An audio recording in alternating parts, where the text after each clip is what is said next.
আসসালামু আলাইকুম আঙ্কেল। ওয়ালাইকুম আসসালাম। আপনি? হ্যাঁ হ্যাঁ, আমি তোমার আঙ্কেল। তুমি একদম চিন্তা করো না, তোমার বাবা তোমার ব্যাপারে আমাকে সব বলেছেন। আরে ও তো আমার ছোটবেলার বন্ধু।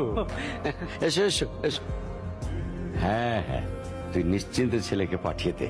আরে না, আসুক ছেলে, থাকুক আমার এখানে কিছুদিন, আমার মেয়ের সাথে গ্রামটা ঘুরে দেখুক, চলাফেরা করুক, একজন একজনকে একটু বুঝুক না। দেখবি ঠিক একজন একজনকে পছন্দ করে ফেলেছে। আর না না, তুই একদম চিন্তা করিস না, কেউ জানবে না কিছু। তোকে আমার কিন্তু বিয়ে বলতে ইচ্ছে করছে এখন, বুঝলি? দোস্ত, এই বিয়েটা যেভাবেই হোক ভাঙতে হবে। ওই বিদেশি বেসরম ছেলেকে আমি কোনোদিনও বিয়ে করব না। তাছাড়া তুই তো জানিসই, আমাদের এই নীলগঞ্জের আমি সুখ চাই। এখানে সুখ না আসা পর্যন্ত আমি কখনো বিয়ে করব না। কিরে মা পায়েল? তুই এখানে? কিছু না বাবা। আচ্ছা যাক, পরিচয় করিয়ে দিই। শোন, ও হচ্ছে আশিক, আমার বন্ধুর ছেলে, ঢাকা থেকে এসেছে। ও কিছুদিন আমাদের এখানে থাকবে, ওর কি যেন একটা রিসার্চের কাজে। আপনি হঠাৎ এখানে? হ্যাঁ আমি, আজকে তো এই বাসায় আমার দাওয়াত। দাওয়াত? আপনাকে কে দাওয়াত করেছে? কে আবার? আমার হতে পারতো শ্বশুর মশাই। কি হতে পারতো? শ্বশুর মশাই? শখ কত! হ্যাঁ, অনেক শখ। প্লিজ আপনি রাজি হয়ে যান না। Will you marry me? দেখুন, আপনি কিন্তু আপনার শর্ত ভঙ্গ করছেন। এই নীলগঞ্জের মানুষের সুখ স্বাচ্ছন্দ্যের হিসাব আপনার মায়ের কেউ দেয় না। গুণ আমার বাপরে দিচ্ছে।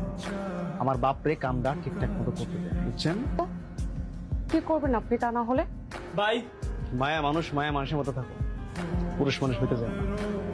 আর কি হবে কি না হবে এটা হিসাব করে আমি পরে বলি।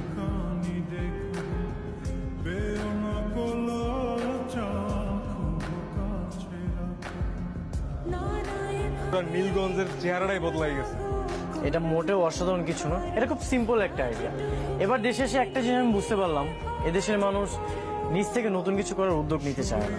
সবাই এটাই ভাবে দেশ যেভাবে চলছে সেভাবে চলতে থাকবে। যেমনটা 15 জন মানুষ 10,000 মানুষের রোড আটকে রাখলে আমরা এটাই ভাবি দেশ যেভাবে চলছে এভাবে চলতে থাকবে। আপনার মাইয়া কিন্তু না গোটটাও তো গাইছে ভালো। এটাও কিন্তু আব্বার কথা না, গ্রামের দুষ্টু পোলাপনের কথা। কি বলিস তোরা? আমি আপনারে সাবধান করতে, ভদ্রভাবে সাবধান করতে। তুমি নীলগঞ্জ ছেড়ে চলে যাও, আর কোনোদিন এসো না। আমার অপরাধটা কি? তোমার কোনো অপরাধ নাই বাবা, যে মানুষ তোমার যোগ্য না। সত্যি বলছি, আমরা তোমার যোগ্য না। এভাবে অন্যের কাছে হার মেনে আমাকে চলে যেতে বলছেন, এটা একটা প্রতিবাদ হওয়া দরকার না? আমার মেয়েটার বিয়ে দিতে হবে, বুঝতেই তো পারছো।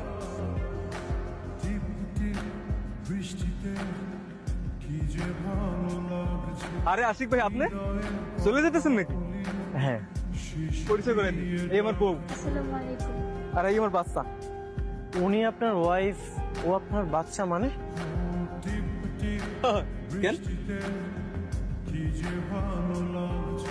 ঝামেলা কি হয়েছে? চেয়ারম্যানের ছেলে কিছু করেছে? আমি আসছি, আমি এখন আসছি। আমার বাবা আপনার বাবার কাছে আমাদের বিয়ের কথা বলেছিল। Are you sure?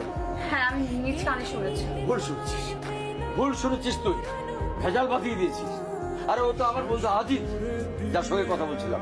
আমি আজিজের সঙ্গে কথা বলছিলাম তোর বিয়ের ব্যাপারে। সে তার ছেলে তো আসবে আগামী মাসে এখানে। এ হচ্ছে আমার আরেক বন্ধু আব্দুল্লাহ ছেলে। আশিক তো এখানে এসেছে একটা গবেষণা করার জন্য, আর তুই ভেজালটা বাঁধিয়ে দিয়েছিস। এই জন্যই তো বলি, পায়েল কেন আমাকে প্রথম দিনই বিয়ের কথা বলেছিল। এখন আমি সবকিছু ক্লিয়ার করলাম। বাবা, তুমি ওর কথা কিছু মনে করো না বাবা, তুমি যাও, এখন যাও, তোমার দেরি হয়ে যাচ্ছে, আবার গাড়ি পাবো না, যাও।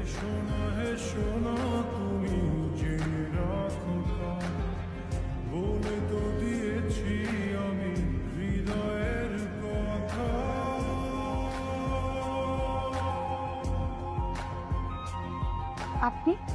হ্যাঁ, আমি একটা জিনিস জানতে এসেছি। এই যে তোমার এই নীলগঞ্জ, এই নীলগঞ্জটাকে সুখী নীলগঞ্জ বানানো পর্যন্ত তুমি যে আমাকে শর্ত দিয়েছো তোমাকে বিয়ে করা যাবে না, এখানে একটু ছাড় দেওয়া যায় না? কখনোই না।